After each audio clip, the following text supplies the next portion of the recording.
Welcome back to SOS. I'm BA, and today I'm going to be making this quick draw sheath for a Buck 110. Please like and share the video, and I hope you enjoy it.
sometimes take projects like this on a budget, right? So for the person who's getting this, I put a little bit more detail than I normally would, and it's because I needed the project for the show, for the channel, and for you guys to be able to see how to put one of these things together and be able to make a video about it.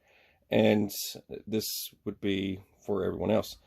So a quick draw sheath, something of this kind of detail is just, so don't run around telling your buddies, for if you're watching this, just take this as one guy helping another guy out. So price wise, it would be a little bit more for something like this. So don't go tell them, hey man, you don't charge like $20 for that. I charge you for like materials. So that's how that works. So if any of you have any projects for me that I would be interested in, we could work something out like that. All right. So back to detail. If you want to email me, the email is in the drop down for those of you anyways that want to contact me. So, all right. So the way this works, you pull, now it's still drying. It's in the middle of dry time. You pull, and it'll pop the blade out, and it'll do it quickly. And the way you load it, you would put the blade down and load it in there and just slide it on in. And this will clip onto your belt loop, and this will also, your belt will go through here, and this will clip onto a belt loop on your pants, so that it holds it in place. So when you pull, it does that, right? So it's still, like I said, it's still a little wet, and I don't want to go screwing it up, but that's how that works. And I got to show you guys before I post the video of it doing its thing. So just like that, and then it comes up. But see, you're going to be pulling up, so it's going to pop two every time. So that's how that works. But that is a quick draw. And if you don't want to use the quick draw, you just simply put the knife in just like that. And that keeps it from, because there are occasions, I have a quick draw, and I don't use it often because my kids like to tug on me. And if my kids grab it, it'll open the blade, and ta-da, they've got a knife in their hand. So anyways, but that's that. I hope you enjoyed it. God bless you guys. Take care.